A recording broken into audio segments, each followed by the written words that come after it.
Hello, ಎಲ್ರಿಗೂ ನಮಸ್ಕಾರ. ಇವತ್ತಿನ ಕುಚ್ ಕ್ಲಾಸ್ನಲ್ಲಿ ನಾನು ಅವತ್ತೇನು ದಾರವನ್ನು ಸುತ್ತೋದನ್ನು ತೋರಿಸ್ದೆ. ಆ ದಾರವನ್ನು ಇಟ್ಕೊಂಡು ಯಾವ ರೀತಿ ಕುಚ್ಚು ಕಟ್ಟೋದು, ಸ್ಟಾರ್ಟಿಂಗ್ ಮಾಡೋದು, ಇನ್ನು ನೀವೇನು ಕಲ್ತಿಲ್ಲ ಅನ್ನೋರು ನೋಡಿ. ಇಲ್ಲಿ ನಾನು ಹೊಸ್ದಾಗಿ ಒಂದು ಮಾಡ್ಕೊಂಬಂದೆ. ಏನೋ 6 ಇಂಚ್ ಅಗಲದ ಬಟ್ಟೆಯನ್ನು ತೆಗೆದುಕೊಂಡು, ನನ್ನ ಹತ್ರ ಗೋಲ್ಡ್ ಬಟ್ಟೆ ತುಂಬ ಇರುತ್ತೆ ಅಂತ ಹೇಳಿದ್ದೀನಲ್ಲ, ಅದರ ಒಂದು ಸೈಡ್ ಕಟ್ ಮಾಡ್ಕೊಂಡಿದ್ದೀನಿ. ಸುಮಾರು ಇದು 1 ಮೀಟರ್ ಉದ್ದ ಇದೆ. ಅಗಲ ಬಂದು 6 ಇಂಚ್ ಅಗಲದ ಬಟ್ಟೆ ತಗೊಂಡು 2 ಸೈಡು ಜಿಗ್ಜಾಗ್ ಮಾಡ್ಕೊಂಡಿದ್ದೀವಿ. ಈ ಥರ ನೀವು ಮಾಡ್ಕೊಳೋದ್ರಿಂದ ನಾವು 2 ಸೈಡು ಕುಚ್ಚನ್ನು ಕಟ್ಬೋದು. ಅಂದರೆ ಸೀರೆ ಕೊಟ್ಟಾಗ ನಾವು ಒಂದೇ ಸೈಡ್ ಕಟ್ಟಬೇಕು. ಈ ಥರ ಮಾಡ್ಕೊಳೋದ್ರಿಂದ ಪ್ಯಾಟ್ರನ್ ಅಂತ ಏನಂತೀವಿ ನಾವು, ಮಧ್ಯ ಕಟ್ ಮಾಡಿಕೊಂಡು ನೀವೊಂದು ಪ್ಯಾಟ್ರನನ್ನು ನನಗೇನು ಮಾಡಿರೋದನ್ನು ತೋರಿಸ್ದೆ, ಆ ಥರ ಮಾಡ್ಕೊಬೋದು. ನಾನು ಅದಕ್ಕೋಸ್ಕರ ಜಿಗ್ಜಾಗ್ ಮಾಡಿ ಎತ್ತಿಟ್ಕೊಂಡಿದ್ದೀನಿ. ಈ ಏನು ಸುತ್ಕೊಂಡಿದ್ದೀನಿ ದಾರ, ಅದನ್ನು ನೀಟಾಗೀಗ ಓಪನ್ ಮಾಡ್ಕೊಳ್ಳೋಣ. ಇಲ್ಲಿ ನಾನು 7 ಎಳೆ ದಾರವನ್ನು ತೆಗೆದುಕೊಂಡಿದ್ದೀನಿ. ನೀವು 6 ಎಳೆ ಕಲಿಯೋದಕ್ಕಲ್ವಾ, 6 ಎಳೆ ಬೇಕಾದರೂ ದಾರವನ್ನು ತೊಗೊಬೋದು. ನಾನಿಲ್ಲಿ ಕ್ರೋಶಾ ನೀಡಲ್ಸ್ ಬಂದು 9ನೇ ನಂಬರಿನ ಕ್ರೋಶಾ ನೀಡಲ್ಸನ್ನು ತೊಗೊಂಡಿದ್ದೀನಿ. ಈಗ ಸ್ಟಾರ್ಟ್ ಮಾಡೋಣ. ನೀವು ಫಸ್ಟು ಸೀದಾ ಉಲ್ಟಾ ನೋಡ್ಕೊಳ್ಳಿ, ಸೀದಾಯಿಂದನೇ ಸ್ಟಾರ್ಟ್ ಮಾಡಿ. ಇದು ಸೀರೆಯ ಸೀದಾ ಪಾರ್ಟಲ್ಲಿ ಸ್ಟಾರ್ಟ್ ಮಾಡ್ಕೊಳ್ಳೋಣ. ಫಸ್ಟು ನೀವೇನು ಮಾಡಬೇಕು ಅಂದರೆ, ಹಿಂಗೆ ಇಟ್ಕೊಳ್ಳಿ, ಕೈಲಿ ಇಟ್ಕೊಂಡು ಒಂದು ರೌಂಡ್ ಹಿಂಗೆ ನಾವು ಬೆರಳಿಗೆ ಸುತ್ಕೊಬೇಕು. ಈ ಥರ ಹಿಂಗೆ ಇಟ್ಕೊಂಡು ಒಂದು ರೌಂಡು ಈ ಥರ ಸುತ್ಕೊಳ್ಳಿ. ಒಂದು ರೌಂಡು ಇಟ್ಕೊಂಡು ಇವೆರಡು ಬೆರಳು, ಈ ಬೆರಳು ಈ ಬೆರಳು ಹಿಂಗೆ ಇಟ್ಕೊಳ್ಳಿ. ನಿಮ್ಮ ಕೈಯಿನ ಬೆರಳಿನ ಸಹಾಯದಿಂದ ನೋಡಿ 1 ರೌಂಡು ಅಥವಾ 2 ರೌಂಡ್ ಇಟ್ಕೊಳ್ಳಿ. ಈ ಥರ 1 ರೌಂಡು 2 ರೌಂಡು ಮಾಡಿ ಇಟ್ಕೊಳ್ಳಿ, ತೊಂದರೆ ಇಲ್ಲ. ನಮಗೆ ಗ್ರಿಪ್ಪನ್ನು ಸಿಗಬೇಕು. ಆಮೇಲೆ ನಾವು ಹಿಂಗೆ ಇದನ್ನು ಕೆಳಗಡೆಗೆ ಇಟ್ಕೊಳ್ಳಿ. ಸೀರೆಯ ಕೆಳಗಡೆ ಅಂದರೆ ಉಲ್ಟಾ ಸೈಡ್ಗೆ ಹೋಗಬೇಕು. ನಾವು ಹಾಕಿರೋಂತಹ ಗಂಟು ಕ್ರೋಶಾ ನೀಡಲ್ಸನ್ನು ಸೀರೆಯ ಮೇಲ್ಭಾಗದಿಂದ ಎಡ್ಜಿಂದ ನಾವೆಲ್ಲಿ ಸ್ಟಾರ್ಟ್ ಮಾಡಬೇಕು, ಇಷ್ಟಿಂದ ಸ್ಟಾರ್ಟ್ ಮಾಡಿ ಸೀರೆಗೆ ನಾವು ಈ ಥರ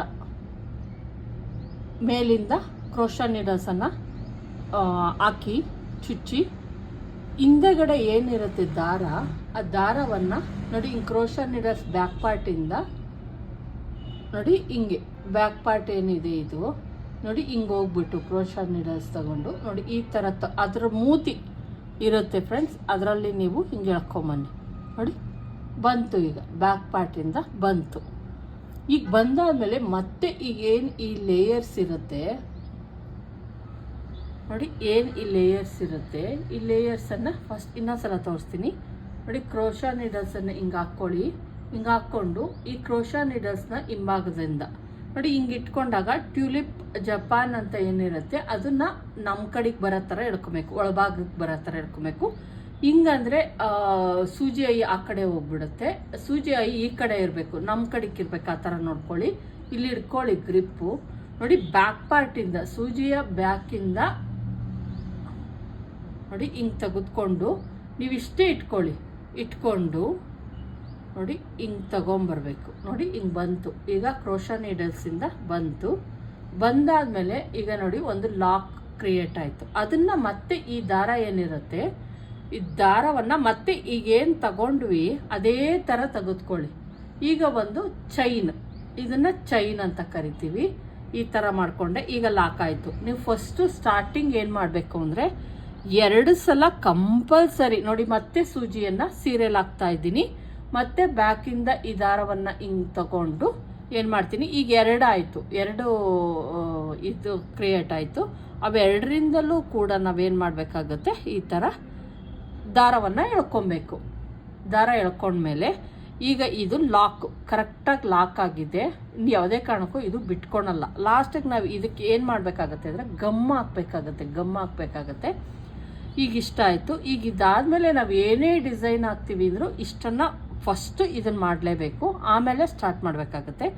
ನಾನು ಇವತ್ತು ಚೈನ್ ಹಾಕೋದು ಮಾತ್ರನೇ ಕಲಿಸ್ತಿದ್ದೀನಿ ಫ್ರೆಂಡ್ಸ್. ನೋಡಿ ಫಸ್ಟು ನೀವು ಇದು ಹಿಂಗೆ ಒಂದಾಗಿದೆಯಲ್ವಾ, ಮತ್ತೆ ನಾವೇನು ಫಸ್ಟ್ ಟೈಮ್ ಮಾಡಿದ್ವಲ್ಲ ಹಿಂಗೆ ಬ್ಯಾಕ್ ಹೋಗ್ಬಿಟ್ಟು ದಾರವನ್ನು ತೆಗೆದುಕೊಂಡು ಇದು ಒಂದು ಚೈನ್ ಹಾಕೋದನ್ನು ಕಲೀರಿ. ಇವತ್ತು ಫಸ್ಟು ಚೈನ್ ಹಾಕೋದನ್ನು ಕಲೀರಿ. ನೀವು ಟೈಟಾಗಿ ಹಾಕಬೇಕು ಅಂತ ಏನಿಲ್ಲ, ಲೂಸ್ ಆಗಬೇಕಾದ್ರೂ ಹಾಕೋದಕ್ಕೆ ಕಷ್ಟ ಆಗುತ್ತೆ ಅಂದರೆ ನೋಡಿ ಹಿಂಗೆ ಇಟ್ಕೊಳ್ಳಿ ಲೂಸಾಗಿ. ಮತ್ತು ಅದರ ಕ್ರೋಶಾ ನೀಡಲ್ಸಿಂದ ಹಿಂಗೆ ತೆಗೆದುಕೊಳ್ಳಿ. ನೋಡಿ ಲೂಸಾಗಿ ಹಾಕ್ತಾ ಇದ್ದೀನಿ. ನೋಡಿ ಹಿಂಗೆ ಹಾಕ್ತಾ ಹೋಗಿ ಖಂಡಿತ ಬರುತ್ತೆ ಫ್ರೆಂಡ್ಸ್. ನೋಡಿ ಈ ಥರ ಮಾಡ್ತಾ ಹೋಗಿ. ನೋಡಿ ಚೈನ್ ಅಂತ ಕರಿತೀವಿ ಇದನ್ನು, ಚೈನ್. ನೋಡಿ ಒಂದಕ್ಕೊಂದು ನಾವು ಇದನ್ನು ನಾವು ಉಲ್ಲನ್ನು ಹಾಕೋದಕ್ಕೂ ಕೂಡ ಸೇಮ್ ಮೆಥಡನ್ನು ಫಾಲೋ ಮಾಡ್ತೀವಿ. ನೋಡಿ ಚೈನ್, ಇದು ಚೈನ್ ಅಂದರೆ ನೀವು ಹಾಕೋದಕ್ಕಷ್ಟೇ ಲೂಸಾಗಿ ಹಾಕಿ ಅಂತ ಹೇಳ್ತಾ ಇದ್ದೀನಿ. ಆಮೇಲೆ ನಾವು ಒಂದು ಇದು ಅಂತ ಇರುತ್ತೆ ಫ್ರೆಂಡ್ಸ್, ಅಷ್ಟನ್ನು ಲೂಸಿಂಗ್ ಅಂತ ಒಂದು ಮೆಥಡ್ ಅಂತ ಇರುತ್ತೆ, ಅಷ್ಟನ್ನು ನಾವು ಹಾಕ್ಲೇಬೇಕಾಗತ್ತೆ. ನೋಡಿ ಹಿಂಗೆ ಇಟ್ಕೊಂಡು ನಾವು ಮಿನಿಮಮ್ ಇಷ್ಟು ಲೂಸಿಂಗ್ ಹಾಕ್ಕೊಂಡ್ರೆ ಸಾಕಾಗತ್ತೆ. ನೋಡಿ ಈ ಥರ ನೀವು ಕ್ರೋಶಾ ನೀಡಲ್ಸ್ 9 ಅಥವಾ 8, 9, 10 ಈ ಮೂರನ್ನು ತೆಗೆದುಕೊಳ್ಳಿ. ಈ ಐ ಏನಿದೆ ಅದು ನೀಟಾಗಿರುತ್ತೆ, ಎಳೆಯೋದಕ್ಕೂ ಕೂಡ ಈಸಿ ಆಗುತ್ತೆ. ನೋಡಿ ಈ ಥರ ಈಸಿಯಾಗಿ ನೀವೇನು ಮಾಡಿ ಕ್ರೋಶಾ ನೀಡಲ್ಸಿನ ಬ್ಯಾಕ್ ಪಾರ್ಟಿಂದ ದಾರವನ್ನು ಹಿಂಗೆ ತೆಗೆದುಕೊಂಡ್ರೆ ಇಲ್ಲಿರುತ್ತೆ, ಇಲ್ಲಿ ಬಂದು ನೀವೇನು ಮಾಡೋಂಗಿಲ್ಲ, ಎಳ್ಕೊಳ್ಳಿ ಅಷ್ಟೇ. ನೋಡಿ ಹಿಂಗೆ ತಿರುಗಿಸ್ಕೊಂಡು ನೀವು ಬಂದು ಹಿಂಗಂದರೆ ಅದೇ ಬಂದ್ಬಿಡುತ್ತೆ ದಾರ, ಅದೇ ಬರುತ್ತೆ. ನೀವು ಕ್ರೋಶಾ ನೀಡಲ್ಸ್ ಮೇಲೆ ದಾರ ತೆಗೆದುಕೊಂಡು ಇಲ್ಲಿಗೆ ಬರೋತಕ್ಕ ಏನು ಕಾಯಂಗಿಲ್ಲ. ನೀವು ಕ್ರೋಶಾ ನೀಡಲ್ಸನ್ನು ಹಿಂಗೆ ತಿರುವಾಕಿ ಹಿಂಗಂದರೆ ಆದಷ್ಟು ಅದೇ ಬರುತ್ತೆ. ನೋಡಿ ಹಿಂಗೆ ತಿರುವಾಕಿ ಎಳ್ಕೊಳ್ಳಿ. ಮಿನಿಮಮ್ ಇಷ್ಟು ಟೈಟು ಲೂಸು ಇರೋ ಥರ ಇದ್ದರೆ ನೀವು ಕ್ರೋಶಾ ಕುಚ್ಚಾಕೋದಕ್ಕೆ ಈಸಿ ಆಗುತ್ತೆ. ನೋಡಿ ಈಗ ಇಷ್ಟು ಕಲ್ತಿರಿ ಅಂದಮೇಲೆ ಇವತ್ತು ಆ ಚೈನ್ ಹಾಕೋದು ಕಲ್ತ್ರಿ. ಮತ್ತು ಏನು ಮಾಡಬೇಕು, ನಾವು ಪ್ರತಿಯೊಂದು ಬೇಸ್ಗೂ ಕೂಡ 4 ಚೈನ್ಗಳನ್ನು ಹಾಕ್ಕೊತೀವಿ. ಮೂರು ಹಾಕಿದ್ರೆ ತುಂಬ ಚಿಕ್ಕದಾಗ್ಬಿಡುತ್ತೆ, ಬ್ಲಾಕ್ ಅಂತ ಏನಂತೀವಿ ಅದು. ನೋಡಿ 2, 3, 4 ಹಾಕ್ತೇವೆ. ಆಲ್ರೆಡಿ 2 ಇತ್ತು, ಇನ್ನೆರಡು ಹಾಕ್ತೆ. ನೋಡಿ ಅದನ್ನು ಮತ್ತೆ ನಾವೇನು ಮಾಡಬೇಕಾಗತ್ತೆ, ಇದು ಕ್ರೋಶಾ ಸ್ಟಾರ್ಟಿಂಗ್ ನಾವು ಮನೆಗಳನ್ನು ಹಾಕೋದಕ್ಕೆ ಸ್ಟಾರ್ಟ್ ಮಾಡೋದು. ನೀವು ಒಂದು ಸ್ವಲ್ಪ ಹೊತ್ತಿಗೆ ಕೂಡ ನೀವು ಇದನ್ನು ಬೆರಳಿಂದ ಹಿಂಗೆ ಕ್ಲೀನಾಗಿ ಗ್ರಿಪ್ ಸಿಗುತ್ತೆ, ಆ ಥರ ಮಾಡ್ಕೊಳ್ಳಿ. ಆಮೇಲೆ ಕ್ರೋಶಾ ನೀಡಲ್ಸನ್ನು ನಾವು ಹೆಂಗೆ ಇಟ್ಕೊಬೇಕು ಅಂದರೆ ತೋರಿಸ್ತಾ ಇದ್ದೀನಿ. ನೋಡಿ ಕ್ರೋಶಾ ನೀಡಲ್ಸನ್ನು ಸ್ಟ್ರೈಟಾಗಿ ಇಟ್ಕೊಬೇಕು. ನೀವು ಸೀರೆಗೆ ಲಾಕ್ ಮಾಡೋದಕ್ಕಿಂತ ಮುಂಚೆ ನೀವು ಹಿಂಗೆ ಇಟ್ಕೊಂಡು ಮಾಡಿದ್ರೆ ಮುಂದಕ್ಕೆ ಹೋಗಿರ್ತದೆ. ನೋಡಿ ಇಲ್ಲಿ ಇಟ್ಕೊಂಡು ಏನಾದರೂ ಮಾಡಿದ್ರೆ ಲಾಕ್ ಇಲ್ಲಿಗೆ ಬಂದ್ಬಿಡುತ್ತೆ. ನೀವು ಇಲ್ಲಿಗೆ ಲಾಕ್ ಮಾಡಿದ್ರೆ ಸರಿ, ತೋರಿಸ್ತೀನಿ. ಅವಾಗೇನಾಗುತ್ತೆ ಅಂದರೆ ನಿಮ್ಮದು ಬಟ್ಲು ಥರ ಆಗೋ ಚಾನ್ಸಸ್ ಇರುತ್ತೆ. ನೋಡಿ ಸೀರೆಯಲ್ಲಿ ಇಲ್ಲಿ ಉಳ್ಕೊಂಬಿಡ್ತು, ಇದು ಟೈಟ್ ಆಗಿಬಿಡ್ತು. ಅದಕ್ಕೇನು ಮಾಡಬೇಕು, ಆ ಥರ ಕ್ರೋಶಾ ನೀಡಲ್ಸನ್ನು ಯಾವತ್ತೂ ಇಟ್ಕೊಬಾರ್ದು. ಯಾವುದೇ ಡಿಸೈನ್ ಮಾಡಬೇಕು ಅಂದರೂ ನೋಡಿ ಕರೆಕ್ಟಾಗಿ ಎಲ್ಲಿಗೆ ನಾವು 4 ಚೈನ್ ಹಾಕ್ಕೊಂಡಿದ್ದೀವಿ ಅದನ್ನು ಕ್ಲೀನಾಗಿ ಸ್ಟ್ರೈಟ್ ಇಟ್ಕೊಳ್ಳಿ. ಕ್ರೋಶಾ ನೀಡಲ್ಸನ್ನು ಸ್ಟ್ರೈಟಾಗಿ ಇಟ್ಕೊಂಡು ಅದನ್ನು ಎಲ್ಲಿಗೆ ಬರುತ್ತೋ ಅಲ್ಲಿಗೆ ನೋಡಿಕೊಂಡು ಲಾಕನ್ನು ಮಾಡ್ಕೊಳ್ಳಿ. ಹಿಂಗೆ ಮಾಡೋದ್ರಿಂದ ನಿಮ್ಗೆ ಏನಪ್ಪ ಅಂತ ಅಂದರೆ ಎಲ್ಲೂ ಕೂಡ ಸೀರೆ ಮತ್ತು ಇದು 2 ಒಂದೇ ಸಮ ಐತೆ. ನೋಡಿ ಈ ಥರ ಪ್ರತಿಯೊಂದು ಡಿಸೈನ್ಗೂ ಕೂಡ ಬೀಡ್ಸ್ ಹಾಕಲಿಲ್ಲ ಅಂದರೆ ಬೀಡ್ಸ್ ಹಾಕ್ತಾನೆ ಮಾಡೋ ಅಂತಹ ಡಿಸೈನ್ಗಳಿಗೆ ಕೆಲವೊಂದು 5, 4 ಹಾಕಬೇಕಾಗತ್ತೆ, ಕೆಲವೊಂದು ಸಲ 6, 4 ಹಾಕಬೇಕಾಗತ್ತೆ.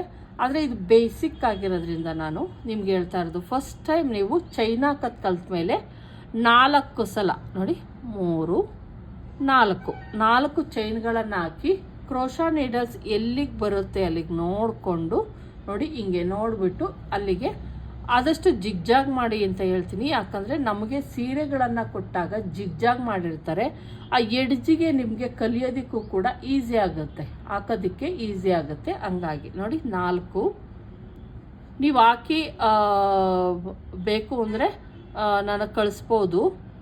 ನಂದು ವಾಟ್ಸಪ್ ನಂಬರಿಗೆ ನಿಮಗೆ ಗೊತ್ತಿರ್ಬೋದು, ಹಾಕಿ ಕಳಿಸಿ ನಾನು ನೋಡ್ತೀನಿ.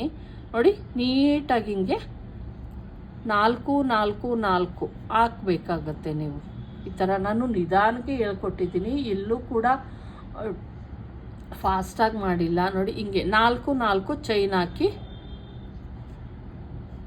4 ಚೈನ್ ಹಾಕಾದ್ಮೇಲೆ ಕ್ರೋಶಾ ನೀಡಲ್ಸ್ ಎಲ್ಲಿಗೆ ಬರುತ್ತೋ ಅಲ್ಲಿಗೆ ನೋಡಿಕೊಂಡು ಹಿಂಗೆ ಮೇಲಿಂದ ಹಾಕಿ ಕೆಳಗಡೆಗೆ ಸೂಜಿ ಹೋಗುತ್ತೆ, ದಾರ ಮೇಲೆ ಇರುತ್ತೆ. ಹೇಳ್ಬೇಕು ಅಂದರೆ ಇದನ್ನು ಹಿಂಗೆ ಎಳ್ಕೊಂಡಾಗ 2 ದಾರ ಆಗುತ್ತೆ ಫ್ರೆಂಡ್ಸ್. ಇಲ್ಲಿ 2 ದಾರ ಆಗುತ್ತೆ. ನಾವು ಇಲ್ಲಿಂದ ಮಾಡ್ಕೊಂಬಂದಿರ್ತೀವಲ್ಲ ಅದು, ಮತ್ತು ಈಗ ಎಳೆದಿರ್ತೀವಲ್ಲ ಅದು.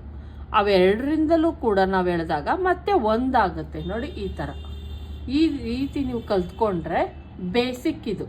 ಇದನ್ನು ನೀವು ಕಲ್ತ್ರಿ ಅಂದರೆ ನೆಕ್ಸ್ಟ್ ನಾನು ಬೇರೆ ಹೇಳ್ಕೊಡ್ತೀನಿ, ಅಂದರೆ ಕಂಬಗಳು ಹಾಕೋದನ್ನು ಹೇಳ್ಕೊಡ್ತೀನಿ. ಮತ್ತು half crochet, double crochet, single crochet ಎಲ್ಲನೂ ಕೂಡ ನೆಕ್ಸ್ಟ್ ಕ್ಲಾಸಿಂದ ಒಂದೊಂದೇ ಹಾಕಿ ಹೇಳ್ಕೊಡ್ತಾ ಹೋಗ್ತೀನಿ. ಇವತ್ತು ಇಷ್ಟು ಪ್ರಾಕ್ಟೀಸ್ ಮಾಡಿ ಫ್ರೆಂಡ್ಸ್. ನಾಳೆ ಕ್ಲಾಸಲ್ಲಿ ನಾನು ಸಿಗ್ತೀನಿ. Thank you.